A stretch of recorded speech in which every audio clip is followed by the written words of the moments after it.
Now, has the market accepted that new benchmark? It has also accepted that new benchmark with the 70%, 90% take-up rates for those launches. Now, what does that mean for the overall market? Now, that has been said, gradually the market will slowly nudge towards that. It's a given. It's just a matter of when that will happen. Next up, what are some of the key takeaways from 2022? So number one, right, the death of the Enbloc. So I'm going to look at on point number one, death of Enbloc. What do I mean by that? If you were to ask anybody that was in the market, okay, maybe let's talk about age. Anyone maybe 40 and above, okay? They would say, you know what, go and gamble on an Enbloc, you will make a lot of money. And true enough, I think pre 2000s that was an extremely lucrative investment, a way to invest in the property market. But today, and why I have this sense and I put it down like that is because I saw the article for what was that? Chuan Park or Kensington Park. I think it's the Kensington one. And then I looked at the returns that the sellers were gonna get, and I clearly remember seeing, right, a two-bedder owner will cash out about 1.6 million, if I'm not wrong, all the way up to 2 million. Then it got me thinking, number one, these guys sell at this kind of price, they want to find a replacement home. It is basically a one-for-one swap. I don't think they're going to cash out a lot from it, right? Those that would benefit would be those that are holding on to those units as a investment property. But then again, the people that are holding on to those units as an investment property, and if they are existingly holding on to another one, they can't replace that particular unit, because if they were to replace that particular unit, they need to take that cash out, minus off ABSD, minus off, right? Because if they were to replace it, they will have to pay ABSD, pay another round of buyer stamp duty to purchase a replacement property that may not necessarily yield them the kind of yield that they are getting from that current property. So all in all, because I saw that number and then I was thinking to myself, hey, if I own that's not a very fantastic return. Of course, if you buy day one, it's fantastic, right? You probably got it at 400,000, now it's like 1.6 million, that's fantastic. But I want to talk about that whole idea of investing in an Enbloc and then, striking it like striking Toto and whatnot. Because the thing about Enbloc investment, right, is you don't have control over when that particular development can go through Enbloc. So there's a lot of uncertainty involved with regards to when you can potentially exit. And then when you can eventually exit, then is it that lucrative?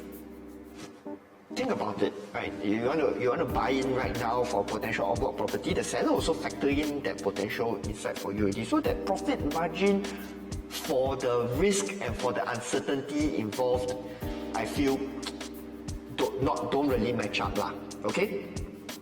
Moving on, terrified developers, okay? So the developers are unnecessarily picking up the Enbloc, right? If you look at the recent article on Business Time just yesterday, the list for successful Enbloc and the list for Enblocs trying to go through is half the list. Basically, the developers aren't biting. They are concerned over interest rates, potential cooling measures.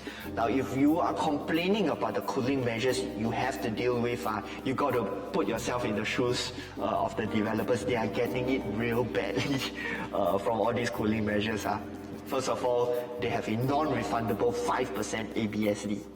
And if you cannot sell finish, you pay another 25% ABSD, or 30% ABSD as a developer if you buy a piece of land and you cannot sell finish within 5 years, or I believe it's 2 years after TOP.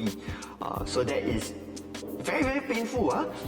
And with profit margins now dropping below double digit size, like single digit profit margins. And for those of you, there's another rule change that is very significant for developers, but probably not so much for consumers, is this sort of standardization of strata area, built-up area, basically squeezing developers' margins further. We just really don't see a lot of developers in the market right now. You can see it with the lackluster Enbloc market. Number two, the low number of bids for developments. Like take for example the Dunman site that I thought it will be a very plum site for a lot of developers, but end up garnering just 3 bids. Okay, so key takeaway on this part, the developers are basically waiting on the sidelines to sort of see some change in the market. Point number 3, new benchmarks have been set in the OCR. Right, OCR is seeing new benchmarks being set. What do I mean by that?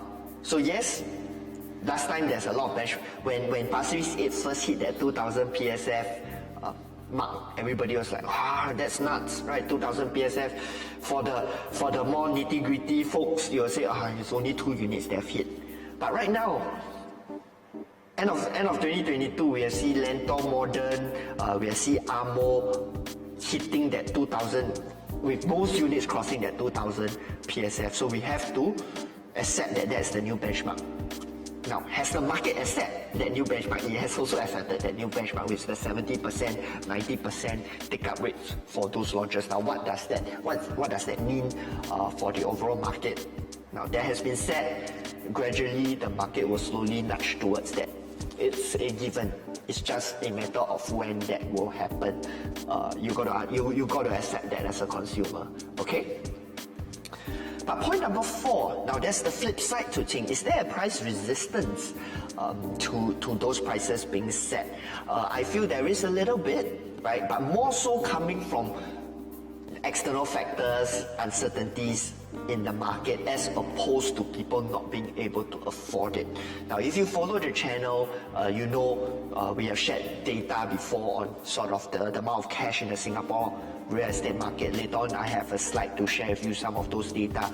But another one would be the earning power of the average Singaporean is a lot higher than what you may feel.